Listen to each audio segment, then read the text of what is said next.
and good evening, our beloved viewers. It's 9 p.m. You are watching our live RTD channel. Welcome to this English news edition. Here are the top stories.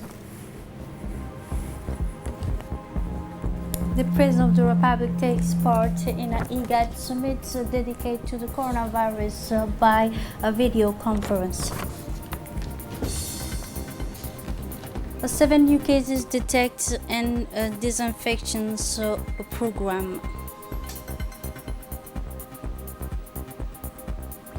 And on the regional scenes, an airplane crashes, at least 14 of 100 people were detected. Those were the headlines. Thanks for joining us in our newsroom. The President of the Republic, His Excellency Ismail Margele, participated today, Monday, through the video, the work of extraordinary summit of a head of state and government that is a member of the Intergovernmental Authorities on Development, known as IGAD. This summit was devoted to discussing the new coronavirus and the integrated protocols of solidarity and cooperation that the region must adapt to confront this epidemic in a coordinated and effective manners. The discussion of this summit focused on the necessity of exchanging member states in the organization regarding information and experience regarding the virus that continues to affect many countries in the world, in addition to the measure taken by the countries to limit the spread of COVID-19. In this regard, more light was shed on health isolation and the repercussions, especially the slowdown in economic activities, in addition to providing the necessary support and care to the vulnerable population. The summit also served as a platform to discuss development and developing the comprehensive framework for the IGAD to interact with these various patterns of COVID-19. In this particular aspect, the issues of establishing and integrate working protocols that allows the intergovernmental authorities on development peer review has been touched on principles of the specific characteristic of all member states and the support of regional, continental and international partners in the area of solidarity around the coronavirus. In addition to the President of the Republic, His Excellency Ismail Margele was participating in this extraordinary video conference.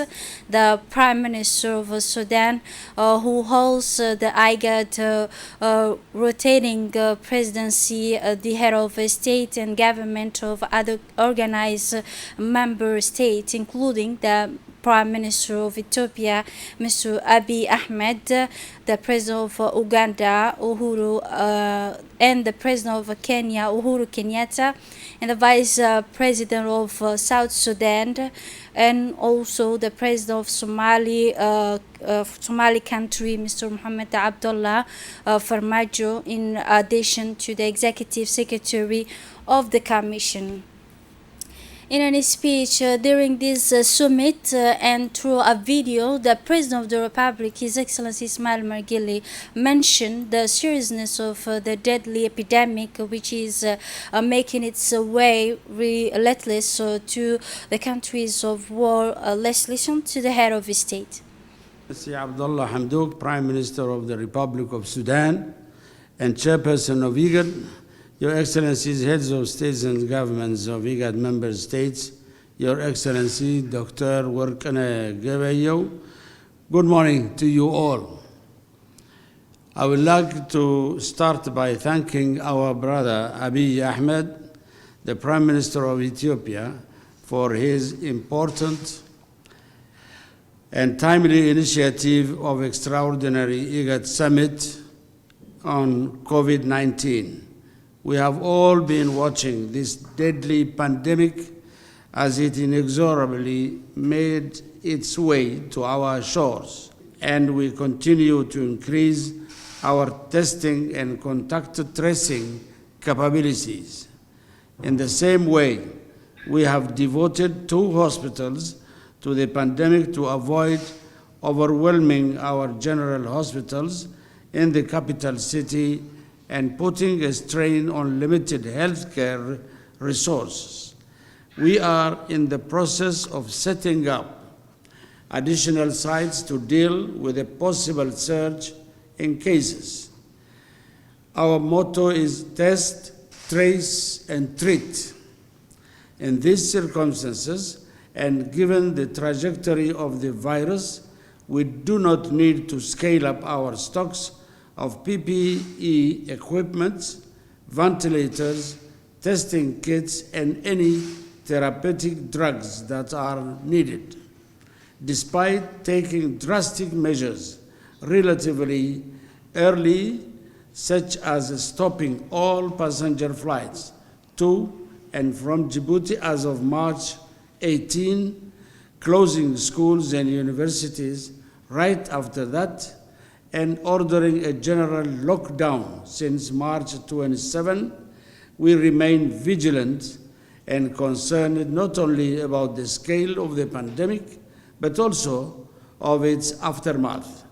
As you all know, lockdown measures and travel restrictions, along with the need for unforeseen medical spending, have already put a significant strain on our economies and our public spending.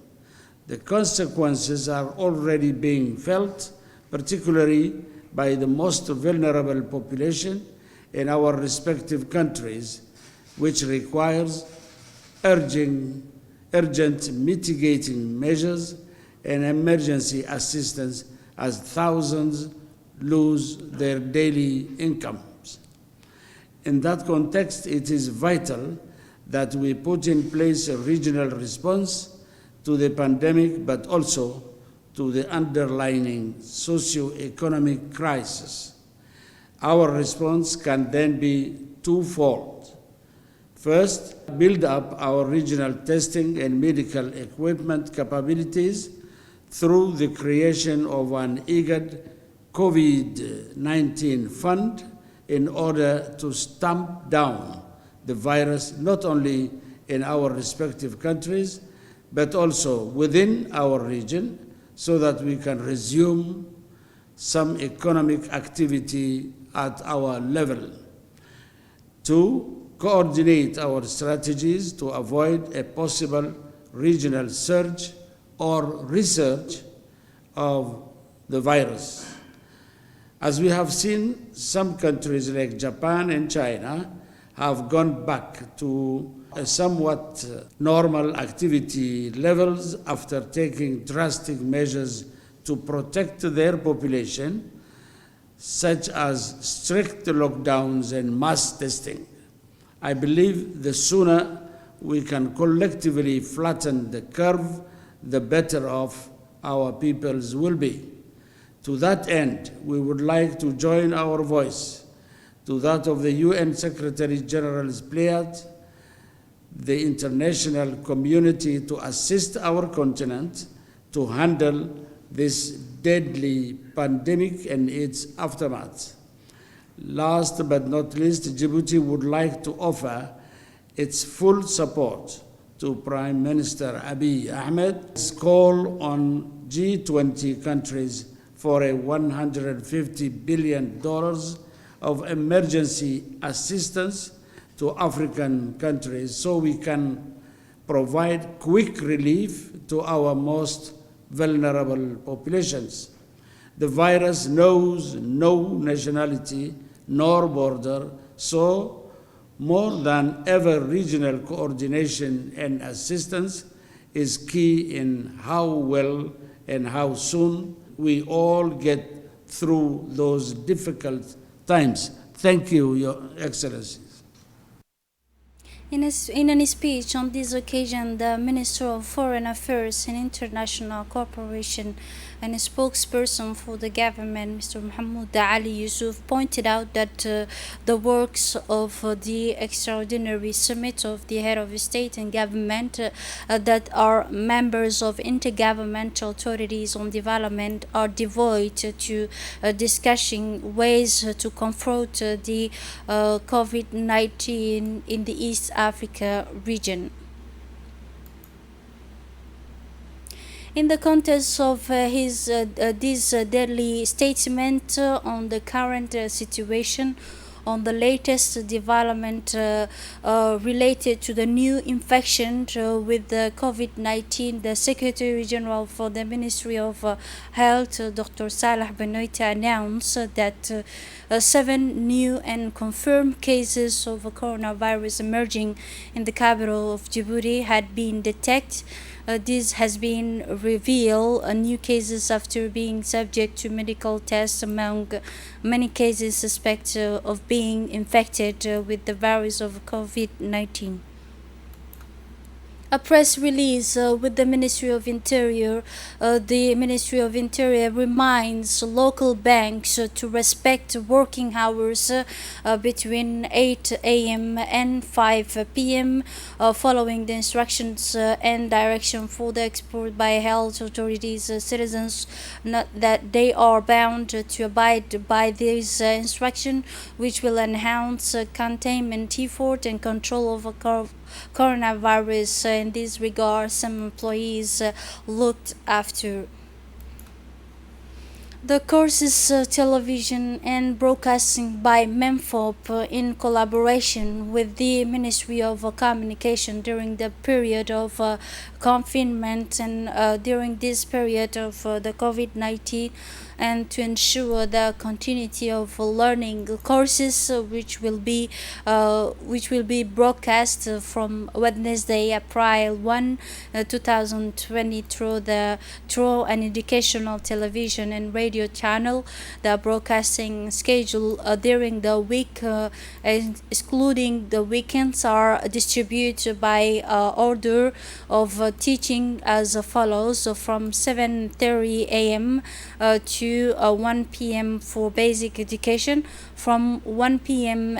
to 6 p.m. in the afternoon for the middle school students, and for 6 p.m. and to 11 p.m. for general, technical, and vocational secondary education. Please note that Friday and Saturday will be dedicated exclusively to the senior classes, in addition to the session broadcast during the week.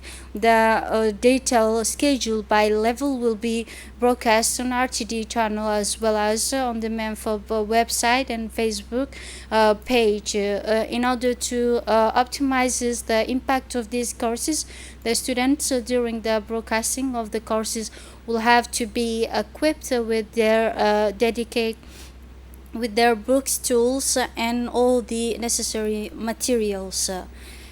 And now, a network of solidarity in response to the coronavirus epidemic. The Hayablé district, through the merchants, have come together to join the forces in a spirit of solidarity to help the most vulnerable people. Indeed, several traders have been able to group together aid for about 20 families in their neighborhood, and thus will be able to provide food aid to their fellow citizens in this period of the virus of coronavirus. And some of many was collected by these shopkeepers in the presence of Mr. Mumin Usman Hassan, a shopkeeper from the neighborhood, and Ms. Ayan Usman, the neighborhood is mother, and also Mr. Abdullah Hassan, the imam of the neighborhood of Hayablé. This sum of money will be given to the several to the several retailers to provide food kits to the needy families. Our country, which already has a tradition of solidarity, are doing their action must be an example for everyone. And to finish the national news with this press release, we ask a passenger on international flight over 14, 16, and 17 March 2020 to contact the number 1517 as soon as possible. Moving on to the international level, the country has announced the first death from the coronavirus in Ivory Coast. In a deadly report on the epidemic of the country. The virus continues to expand in its spread, and the country war coincided with the high numbers of infection and death due to this coronavirus. The polls of elected members of the National Assembly, despite the coronavirus epidemic, the paper became available according to the Constitutional Court and competing for the 147 seats in the national, including the 26 seats. This is it for this edition. Thanks for watching and have a wonderful evening.